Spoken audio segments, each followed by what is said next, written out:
there a civil war broke out between two group of people.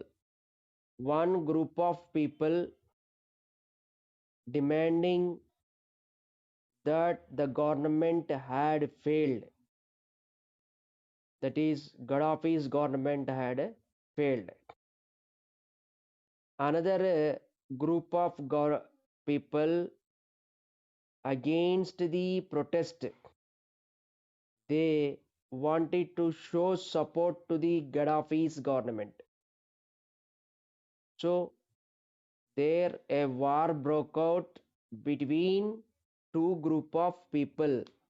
One group of people opposed to Gaddafi's government. Another group of people formed with the support of Gaddafi's government to support that Gaddafi's government is successful. So when a war takes place between two group of people, that what we call civil war.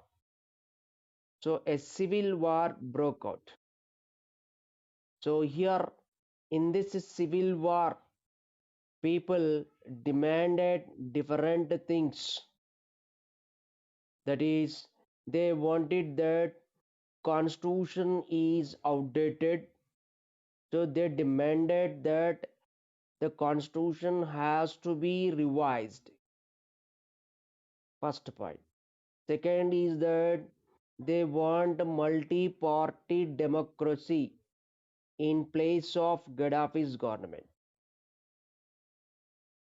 So in this civil war, ordinary people equipped with arms and some army members who were in the Gaddafi's government, they also joined on the side of the people who were organizing a protest movement.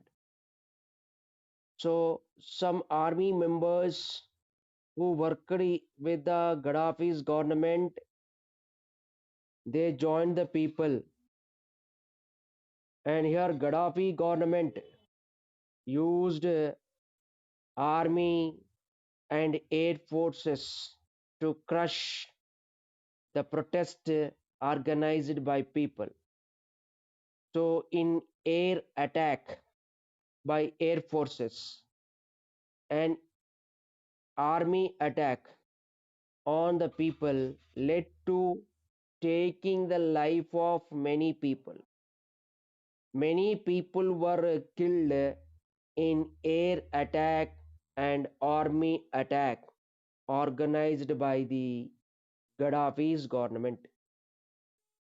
Here, this situation is up to date, clearly under observation by many of the powerful countries like United States, that is America. America was showing interest into the Libyan issue. America wanted to intervene into the Libyan issue and wanted to end Gaddafi's rule. There is a personal interest to America in Libya. America wants to overthrow Gaddafi's rule and it wants to install the government which is favorable to the America. There are many large oil reserves in Libya. So America wanted to get control on large oil reserves of Libya. So this is the personal interest attracted America. Oil reserves are very important for modern development. So America want to get command on oil in Libya. So this nation, America, showing interest to intervene and end the Gaddafi rule. And here, with this Libyan issue, their United Nations organization, which was established in 1945 for the sake of peace, world peace, it passed an ultimatum that immediately Libyan government, that is Gaddafi's government, should declare the stop of air attack. Gaddafi's government have not listened to it. So United Nations organization struggling for world peace wanted to enter into the Libyan issue, wanted to stop the civil war between the two groups of people. So United Nations declared Libya as a no-fly zone. What it declared? No-fly zone. It means any plane should not fly on Libya. That is, even the Gaddafi's government also prohibited in using the air forces. This is a declaration given by United Nations to prevent the government, that is Gaddafi's government, using air attack on ordinary people who are very uh, innocent without weapons. So, though here the United Nations have declared it is no fly zone, Gaddafi's government have not ended and not followed it. The government continued its air strikes. So against the Gaddafi's government, there France, America, Britain, they collectively joined in using their air forces to control the Libyan government. So the civil war occurred in Libya, given a chance for European powerful nations to enter into Libyan issue. France, America, Britain collectively bombarded using the air forces on Libyan government. And this war led to ending the Gaddafi's government. So with the air attack of France, America, Britain succeeded in ending the Gaddafi's rule, Gaddafi's regime in the sense rule. That is, Gaddafi's rule ended in Libya. There they conducted elections after the end of the Gaddafi's rule. Muammar Gaddafi was murdered in air attacks. There nearly 100 political parties participated. Elections held in 2011. According to the elections, 200 representatives were elected in Libya, and they formed a new government. After the elections, they formed a new government on 14th November 2012. And this new government wanted to bring changes in Libya, which was under dictatorial rule. Now they wanted to set up a democracy. So here the new government which formed in 14th November 2012 elected representatives and formed a temporary government with a temporary constitution. They wanted to change their constitution. So they have formulated a temporary constitution upon which they started ruling themselves in a democratic manner. They wanted to create their own permanent constitution. So from 2012, they have started framing their permanent constitution. By 2017, they have completed what to call drafting their own constitution, and they had set up a democratic government in Libya. And many of the world nations are looking to the Libya because Libya is a nation with diversified ethnicities. Many different tribes were very different tribes are living in Libya. There are oil wells. So powerful nations wanted to get supremacy on oil wells. So in this situation, they wanted to establish democracy.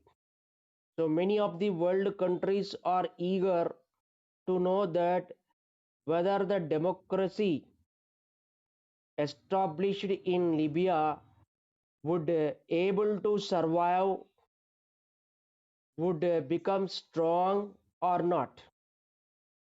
So they wanted to know, the international community watching very clearly the Libya.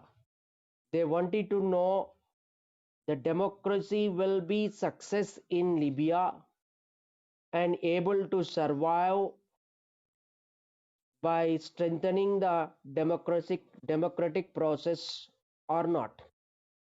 To know this, their international community is watching. At present, they have democracy. So how long this democracy will success, that they want to see, because different tribal people are there. Among them, the unity is very difficult. So international community is watching the democracy formed in Libya would strengthen or not. This is about Libya, how the Libya had transformed from the dictatorial rule to the democratic system. We have seen here how people have struggled to get a new government. See, when people united people never be defeated. So it is the success of the people in overthrowing the Gaddafi's government and establishing a democratic form of government there. So here people are supreme. They had succeeded. It means that democracy is succeeded here because they opposed the Libyan Gaddafi's government, right? And succeeded bringing change in a Libya. Understand? So this is the democratic government established in Libya by overthrowing the what dictatorial rule set by Muammar Gaddafi. Next, we'll look into the another example, same like Libya in Myanmar. Myanmar is a new name given to the Burma. Burma, it is sharing its boundary with India. right? How India was a colony for British, Burma also a colony for British. It is a nation supplying a take wood. That means take trees or on large scale in Burma. So Burma is the major supplier of take wood, rice, and minerals like tin and precious stones like rubies, sapphires. These are the stones we use for our fingers. So these are the what raw materials available in Burma. So Burma is a nation today we call Myanmar is famous for teak wood, rice, tin, and precious stones like rubies, sapphires. So it also got independence just 5 months after the Indian independence.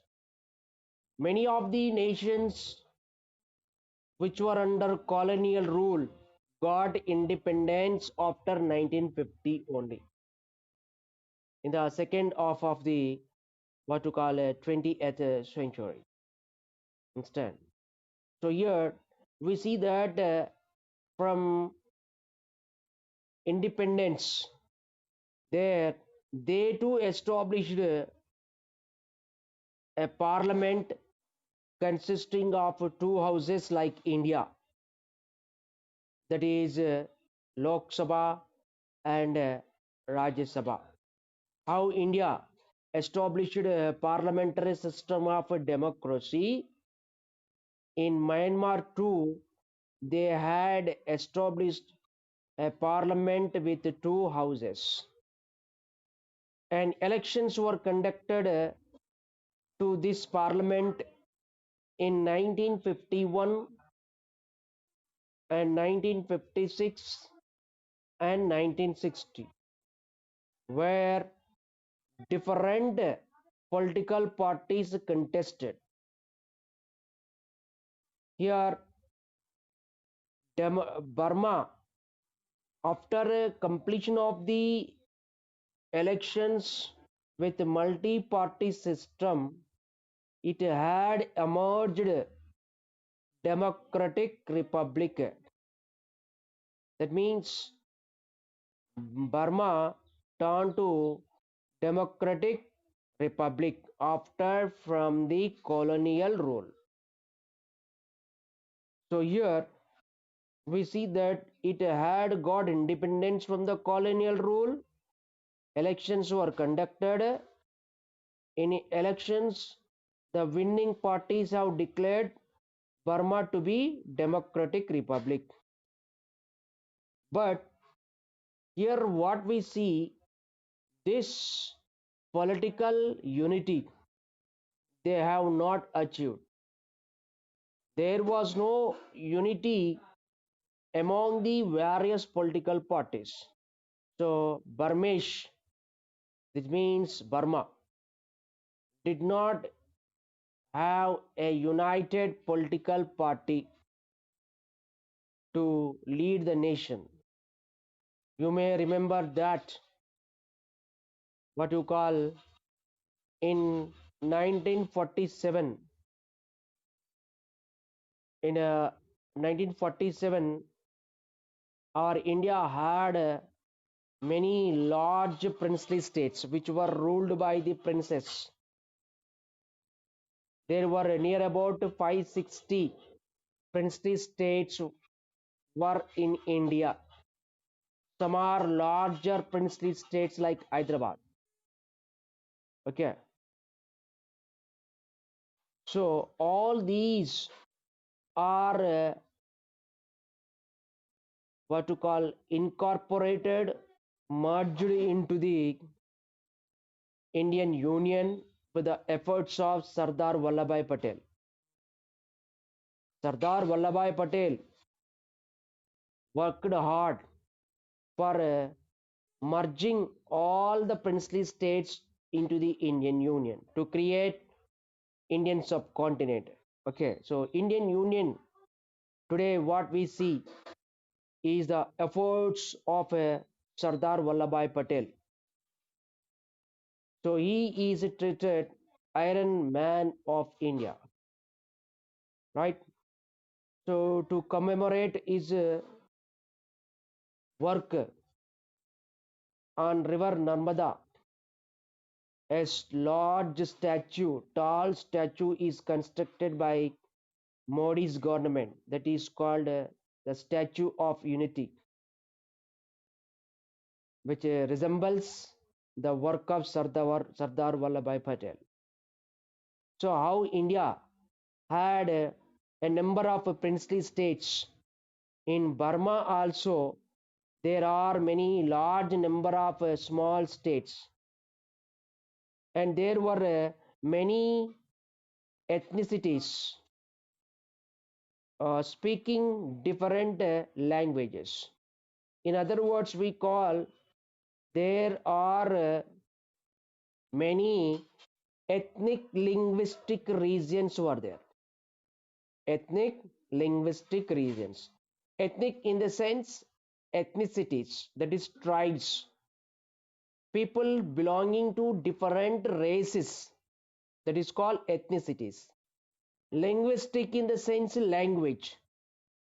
In Burma too we find people speaking different languages and belonging to different ethnicities.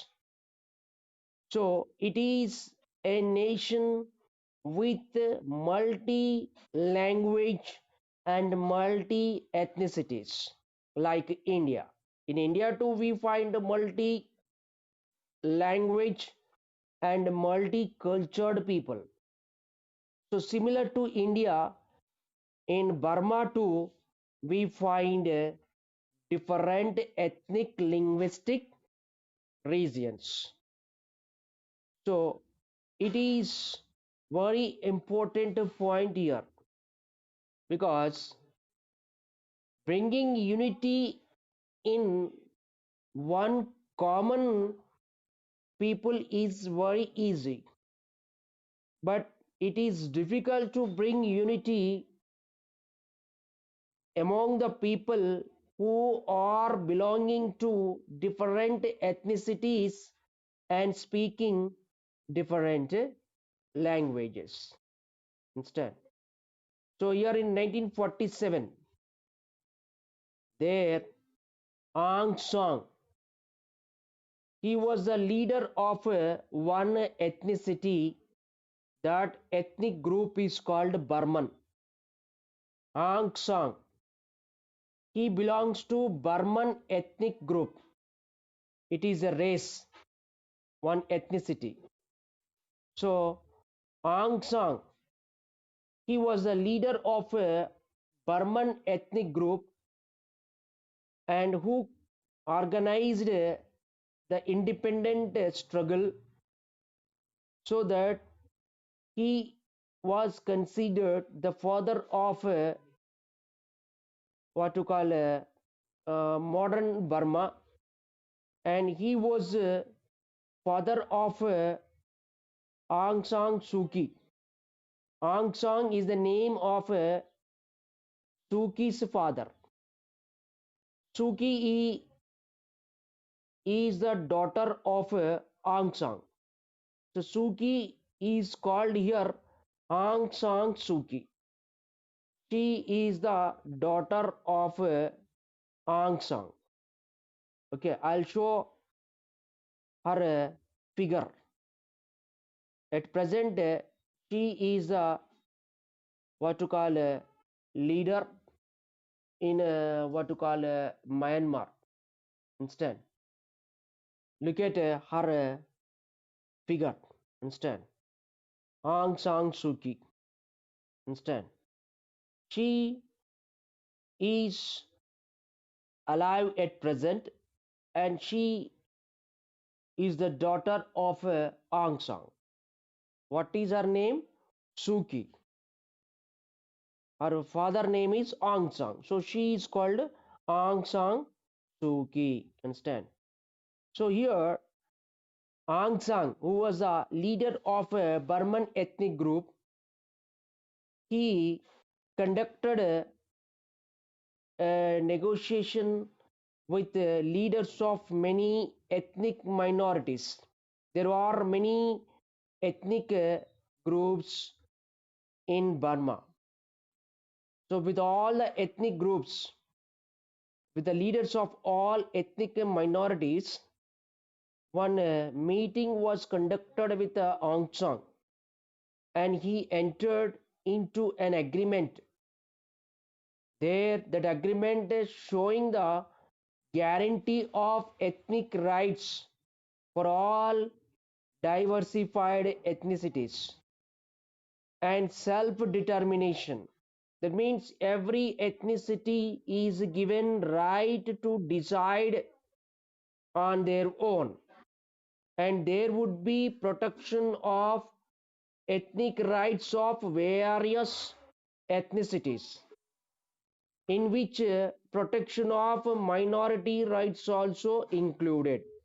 This is the agreement Aung San made with many ethnic leaders, and that would be a democratic manner. So, in this process, he was assassinated by some corrupted members.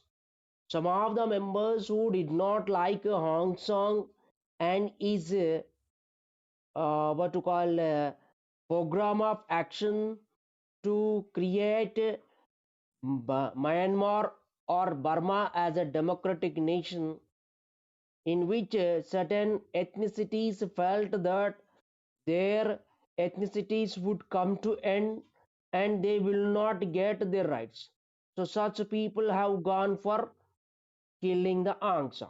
So Aung San was assassinated. When he was assassinated, after his death, their Burmese military began. That means military in Burma taken the water power to rule the water Burma. So Burmese military began its slow advance into the ethnic states to rule by force. So military started ruling the water Burma.